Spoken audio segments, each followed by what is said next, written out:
प्रियो, कल हम विचार कर रहे थे कि अपने जीवन में कार्य करने के लिए, चाहे वो छोटा हो या बड़ा हो, हम परमेश्वर से मार्गदर्शन लें। और हमने देखा था कि इस्राएलियों ने परमेश्वर से मार्गदर्शन लेने के लिए उपवास किया था। उन्होंने उपवास किया, परमेश्वर के सामने रोए और परमेश्वर को भेंट चढ़ाई और परमेश्वर से पूछा, और परमेश्वर ने उनको मार्गदर्शन दिया। और आज हम इसी वाक्य को उलट रहे हैं, और आज हमारा जो विषय है और वो ये है, उपवास करने के लिए मार्गदर्शन। एक प्रश्न है, क्या हम उपवास करें या ना करें? इसके लिए भी मार्गदर्शन लेना जरूरी है। जब हम जकरिया उसके 7वें अध्याय के पहले 6 पदों को देखते हैं, वहां पर लिखा है, फिर दारा राजा के 4थे वर्ष के किसलवे नाम 9वें महीने के 4थे दिन को यहोवा का वचन जकरिया के पास पहुंचा। बेतेल वासियों ने शेरेस और रेगेमेलेक को इसलिए भेजा था कि यहोवा से विनती करें और सेनाओं के यहोवा के भवन के याजकों से और भविष्यवक्ताओं से यह पूछें कि क्या हमें उपवास करके रोना चाहिए, जैसे कि कितने वर्षों से हम 5वें महीने में करते आए हैं। तब सेनाओं के यहोवा का ये वचन मेरे पास पहुंचा। यहां पर बेतेल में जो लोग गुलामी में थे, इस्राएल में उन पर हमला हुआ और वो बेतेल नगर में चले गए, गुलामी में थे और लगभग 70 वर्षों से वो वहां पर थे। और इन 70 वर्षों में वो लोग वहां हर साल 5वें महीने में परमेश्वर के सामने रोते थे और उपवास करते थे। वो उपवास करते थे, परमेश्वर के सामने गिड़गिड़ाते थे और वो ये सोचते थे कि इसके माध्यम से वो परमेश्वर को प्रसन्न करने की सेवा कर रहे हैं। लेकिन अचानक से उनके मन में यह प्रश्न उठता है और वो परमेश्वर के भविष्यवक्ताओं और उसके याजकों के पास ये पूछने के लिए अपने 2 लोगों को भेजते हैं कि क्या हर वर्ष के समान जैसे हम उपवास करते हैं 5वें महीने में हमको उपवास करना है या नहीं? क्या हमें उपवास करके रोना चाहिए, जैसे कि कितने वर्षों से हम 5वें महीने में करते आए हैं? एक रीति विधि है और उसको हम पूरा करें या ना करें, हम उपवास करें या ना करें, हम परमेश्वर के सामने रोएं या ना रोएं, मतलब रोना भी एक विधि बन गया था। और वो उस विधि के अंतर्गत परमेश्वर के सामने रोते थे, उपवास करते थे और अपने आप को दीन बनाने का एक नाटक करते थे। और जब वो ये सवाल करते हैं, हमारे मन में भी एक प्रश्न उठता है। हम उपवास के 40 दिन मना रहे हैं, ये महा उपवास काल कहलाता है। हम हर शुक्रवार को उपवास रख लेते हैं, कितने लोग और किसी दिन को मान लेते हैं और उस दिन उपवास रखते हैं। पर ये जो उपवास वो कर रहे हैं या मैं कर रहा हूं, क्या ये परमेश्वर की सहमति में है या नहीं?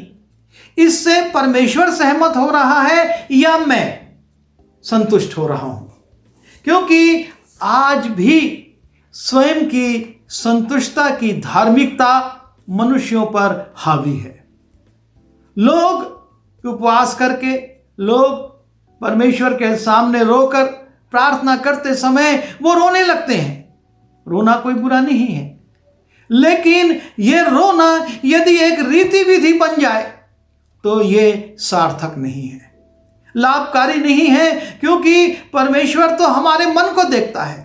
हम मन से रो रहे हैं या अपनी आवाज से, अपने गले से, हमारी आंखों में सचमुच के आंसू हैं या कृत्रिम आंसू हैं।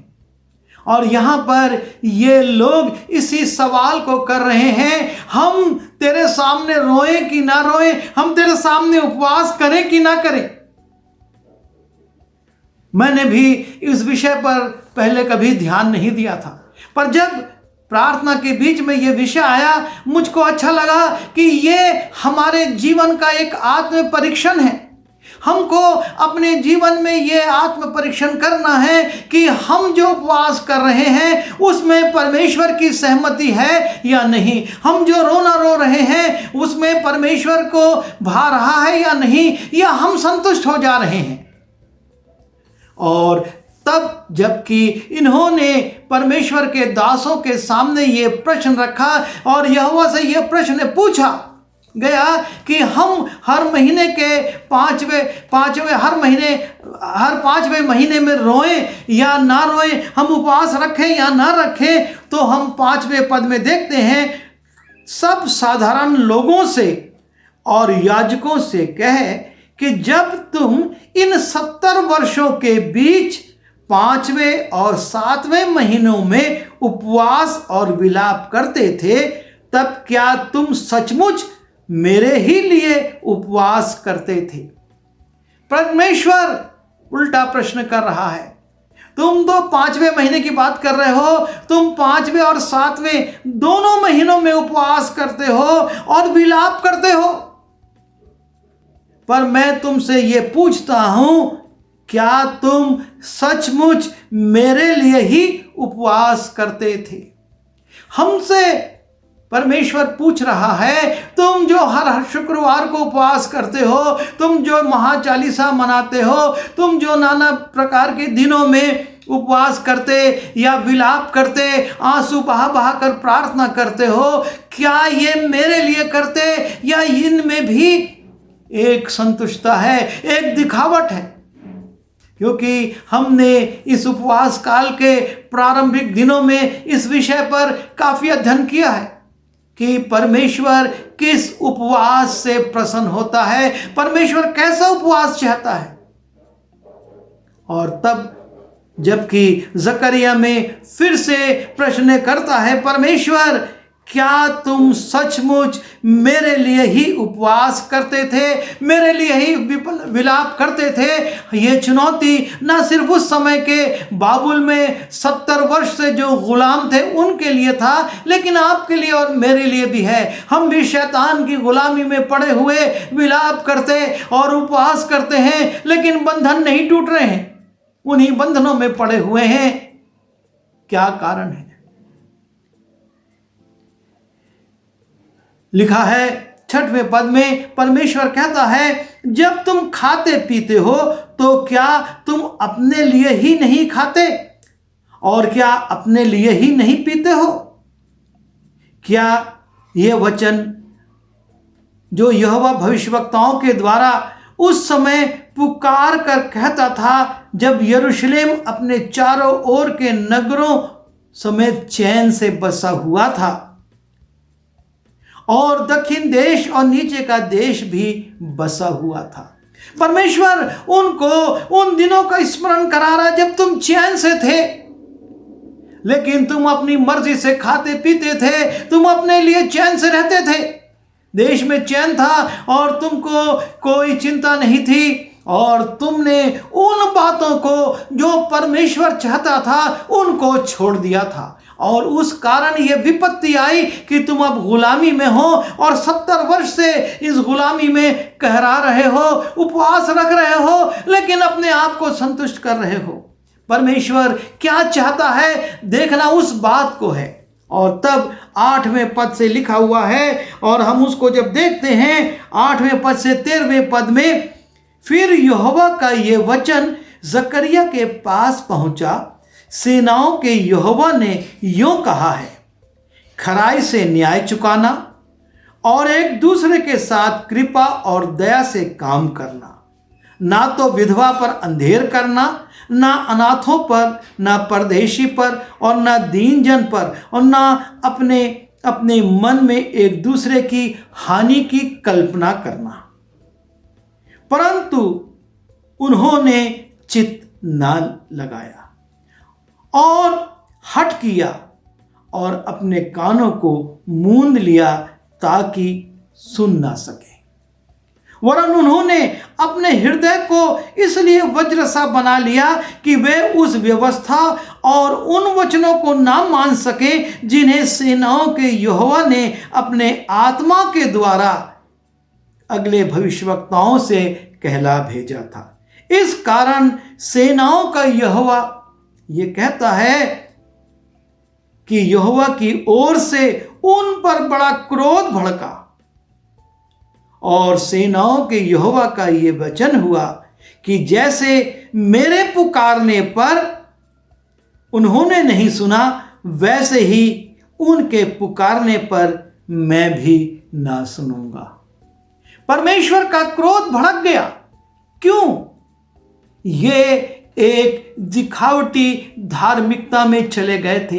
देश में चैन था, देश में आराम था, और इसलिए इन्होंने ना तो खराई से न्याय चुकाया और न एक दूसरे के साथ कृपा दृष्टि की और दया की, विधवाओं पर अंधेर किया, अनाथों पर अंधेर किया, परदेशियों पर अंधेर किया, एक दूसरे की हानि की कल्पना करी, एक दूसरे को गिरा देने, एक दूसरे को अपमानित करने, एक दूसरे को लज्जित करने की योजना बनाई। अपना हृदय कठोर कर लिया, वज्र सा कठोर कर लिया कि हम परमेश्वर की बात नहीं मानेंगे, और इसलिए परमेश्वर कहता है तुमने मेरी नहीं सुनी, इसलिए अब मैं तुम्हारी नहीं सुनूंगा।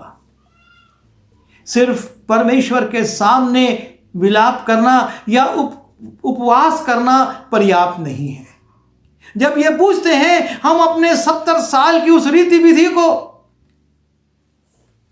पूरा करें या ना करें, परमेश्वर कहता है तुम करो या ना करो, ये तुम अपने लिए खाते पीते हो और अपने लिए उपवास करते हो, इससे मेरा कुछ लेना देना नहीं। मैं तुम्हारी नहीं सुनूंगा क्योंकि तुमने मेरी नहीं सुनी। और इसलिए आज ये जरूरत है कि हम परमेश्वर की सुने। और इसीलिए वचन कहता है यदि आज तुम उसका शब्द सुनो तो अपने मनों को कठोर मत करो। यदि आज तुम इन उपवास काल में चिंतन कर रहे हो तो उनको खुले मन से करो, अपने मन को वज्र सा कठोर मत करो, अपने कानों को मत मूंदो, वरना एक दिन हम पुकारेंगे परमेश्वर भी नहीं सुनेगा।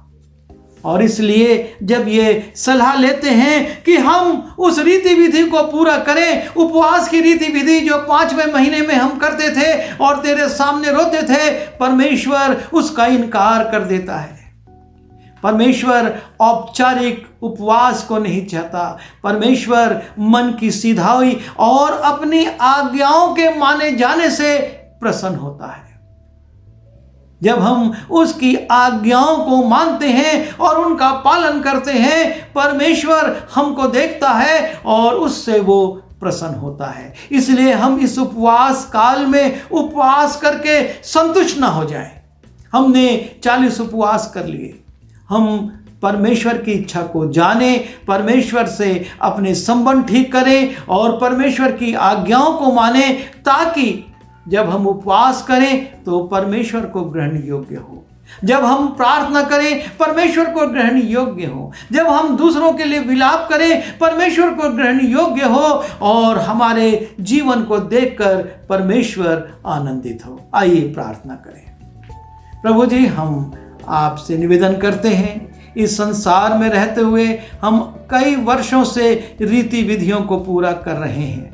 हम पता नहीं कितने वर्षों से ये महाचालीसा मना रहे हैं, दुख भोग सप्ताह मना रहे हैं, तेरी पीड़ाओं पर चर्चा कर रहे हैं और तेरे क्रूस की वाणियों का अध्ययन कर रहे हैं, लेकिन हमारे जीवन में कोई परिवर्तन नहीं और हम आज्ञाकारिता में बहुत पीछे हैं।